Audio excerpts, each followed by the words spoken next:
मेहनत करना होता है जिंदगी बनाने के लिए, ये कोई मैगी नहीं जो 2 मिनट में बन जाए। एक बार फिर से आप लोगों का स्वागत है हमारे YouTube चैनल प्रयास ऑनलाइन स्टडी सेंटर पे। आज हम आप लोगों के बीच मैथ का नेक्स्ट सेक्शन कंपाउंड इंटरेस्ट लेके आए हुए हैं। अभी आप पिछले क्लास में सिंपल इंटरेस्ट चैप्टर को देखा।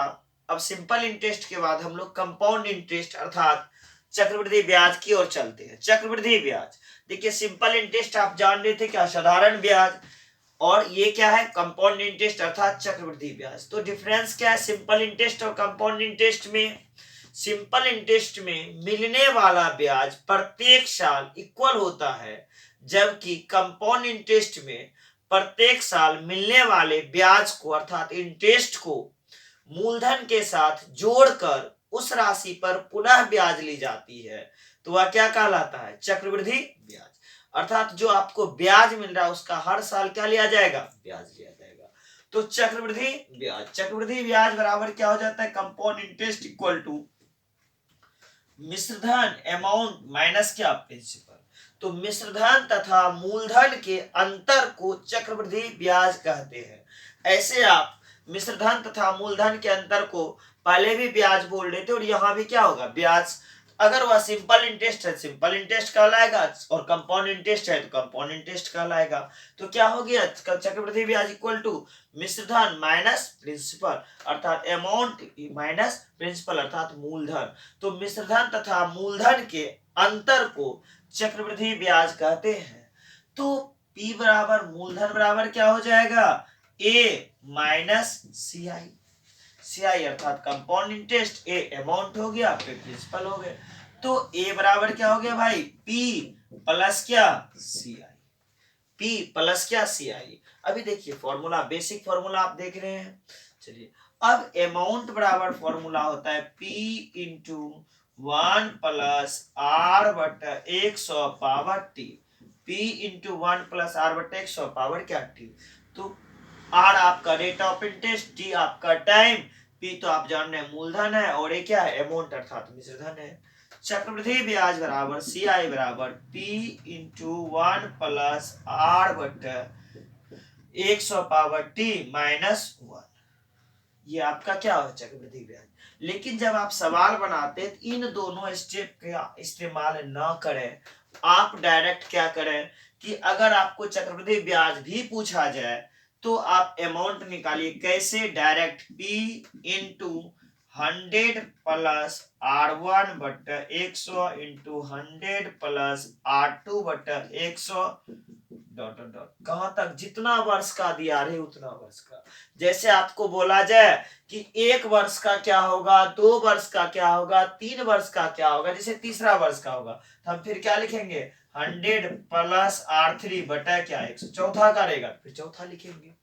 तो देखिए R1 R2 R3 क्यों दिए? अगर एक ही रेट ऑफ इंटरेस्ट रहे, एक ही चक्रवृद्धि ब्याज की दर पर रहे, तो तीनों चारों पांचों जितना भी समय रहे सबके लिए रेट का मान क्या लिखेंगे? सेम लिखेंगे। हो सकता है कि प्रत्येक वर्ष के अंत में ब्याज की दर को बदल दिया जाए तो आप रेट ऑफ इंटरेस्ट क्या लिखिएगा? अलग अलग लिखिएगा। यहां तक में तो कोई दिक्कत नहीं होना चाहिए। अब थोड़ा सा हम आगे फॉर्मूला पे बढ़ते हैं नेक्स्ट। लेकिन हाँ, जब कभी भी आपको CI पूछा जाए या अमाउंट पूछा जाए तो आप इस स्टेप का इस्तेमाल ना करें, सदैव क्या करें? इस स्टेप का इस्तेमाल करें और डायरेक्ट इससे सवाल को सॉल्व करें। अब देखिए चक्रवृद्धि ब्याज माइनस साधारण ब्याज, CI माइनस SI बराबर P इंटू R बटा 100 पावर क्या? 2। पावर कितना? 2। और फिर CI बराबर SI into 200 plus R by क्या? 200, या SI बराबर CI इंटू 200 बाय 200 प्लस क्या? R। ये सारे फॉर्मूले जो हैं, ये तीनों फॉर्मूले ओनली 2 ईयर, सिर्फ 2 वर्ष के लिए ही काम करेगा। 2 वर्ष से अधिक या कम समय का मान दे तो ये फॉर्मूला आपका इधर, ये तीनों फॉर्मूला में से कोई भी फॉर्मूला काम नहीं करेगा। अब देखते हैं सी आई माइनस एस आई बराबर पी इंटू आर बटा 100 पावर 2 और फिर 300 प्लस आर बटे 100। ये फॉर्मूला आपका ओनली 3 इयर्स, सिर्फ 3 वर्ष के लिए काम करेगा। 3 से ज्यादा और कम रहने पे यह फॉर्मूला फिर काम नहीं करेगा। ये फॉर्मूला जो आपका सिर्फ और सिर्फ 3 वर्ष के लिए काम करेगा। ये कंडीशनल है कि अगर इस कंडीशन को फॉलो करे तो आपका ये फॉर्मूला काम करेगा, अगर ना करे तो इसमें से कोई फॉर्मूला काम नहीं करेगा। जैसे ये तीनों फॉर्मूला तभी काम करेगा जब क्या हो, समय का संख्यात्मक मान सिर्फ 2 वर्ष रहे। ये फॉर्मूला तभी काम करेगा जब आपका समय का मान क्या रहे, संख्यात्मक रूप से 3 ही रहे।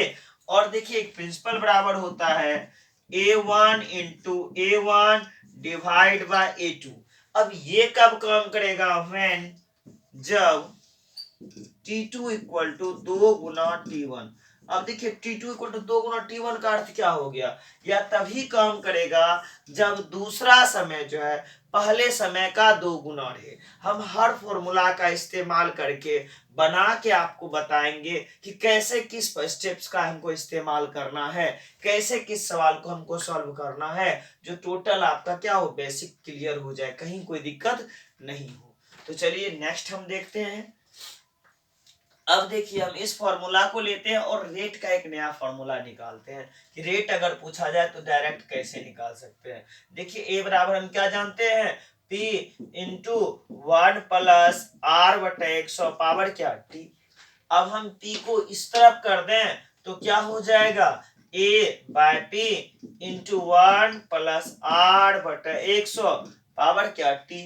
अब यहाँ पावर में इधर आएगा तो under root T a by p बराबर 1 प्लस आर बटा 100 हो गया। प्लस 1 है, इधर आएगा तो -1 under root T a by p -1 R बटा 100।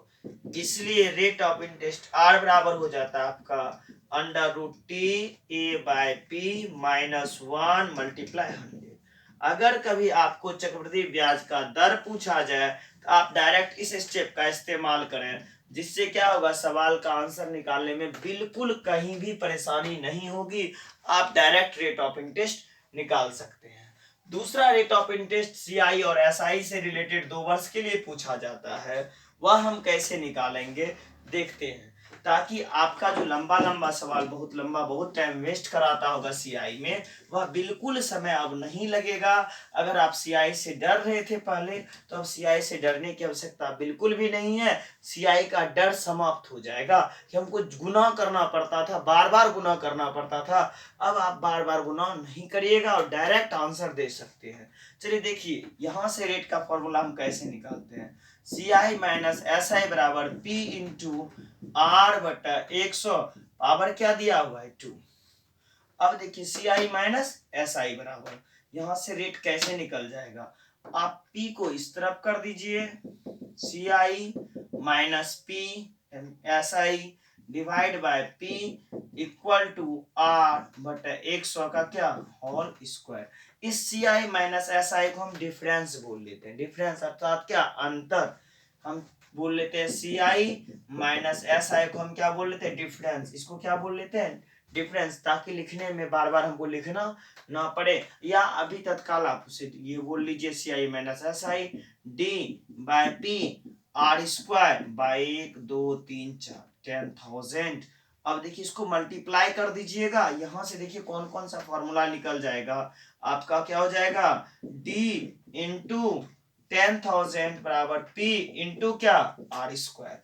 अगर आपको प्रिंसिपल पूछे तो डायरेक्ट मूलधन बराबर लिख सकते हैं D into 10,000 divide by R square.